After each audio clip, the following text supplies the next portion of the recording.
उत्तरी इजराइल पर हिजबुल्लाह का आतंक लगातार जारी है। हिजबुल्लाह लड़ाके हर दिन और हर घंटे इजरायली सेना पर आग बरसा रहे हैं। हिजबुल्लाह के ताबड़तोड़ रॉकेट और मिसाइल हमलों से इलाके में तनाव चरम सीमा को पार कर गया है। हाल में समूह ने अपने अंडरग्राउंड हथियारों के जखीरे का वीडियो जारी कर इजराइल को बड़ा झटका दिया था। अब समूह ने फिर से इजराइल पर हवाई हमला कर दहलाने की कोशिश की। हिजबुल्लाह ने 17 अगस्त 2024 को उत्तरी इजराइल के किबुत्स में करीब 55 रॉकेटों की बौछार की।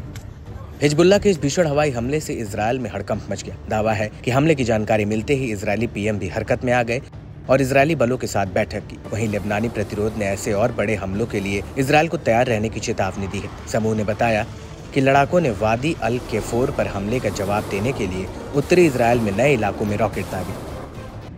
हिजबुल्लाह ने दावा किया कि आयलेट और हाशहर इलाके को पहली बार निशाना बनाया गया है।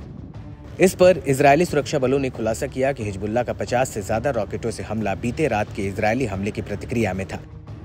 उत्तरी इजराइल के आयलेट हाशहर के इलाके में बजने वाले सायरन के बाद लेबनान से आने वाले करीब 55 प्रोजेक्टाइल की पहचान की गई, जिनमें से कुछ खुले इलाकों में गिरे। किसी के घायल होने की सूचना नहीं है।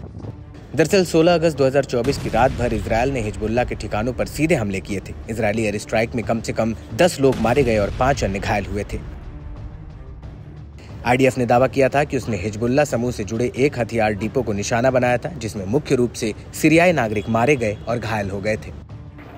इस पर लेबनान के स्वास्थ्य मंत्रालय ने बताया कि मारे गए सभी लोग सीरियाई नागरिक थे। उनमें से एक महिला और उनके 2 बच्चे शामिल हैं। 5 अन्य घायल हो गए हैं, जिनमें से 2 की हालत बेहद गंभीर है। हिजबुल्लाह ने भी बयान जारी कर इजरायल को धमकी दी थी। समूह ने कहा था कि निर्दोष लेबनानी लोगों की हत्या का इजरायल जल्द ही बदला चुकता किया जाएगा। इसके अलावा लेबनान के इस्लामिक प्रतिरोध ने दावा किया कि सीरिया के गोलान में रेवया बैरक में 188वीं ब्रिगेड की बख्तरबंद बटालियन पर लड़ाकों ने बड़ा हमला किया। इस हमले में इजरायली बलों के मुख्यालय पर एक तरफा हमला करते हुए दर्जन भर ड्रोनों की मदद से बड़ी तबाही मची। लड़ाकों के सीधे सटीक हमले की गूंज तेल अवीव तक सुनाई पड़ी। दावा है कि निशाना बनाकर किए गए हमले में अधिकारियों और सैनिकों को बड़ा नुकसान पहुंचा है। वहीं इजरायली सेना ने बताया कि करीब 20 किलोमीटर उत्तर में लेबनान से आए एक प्रोजेक्टाइल में मिसगाव एम इलाके में 2 सैनिकों को घायल किया, जिसमें से एक जवान गंभीर रूप से घायल हुआ है।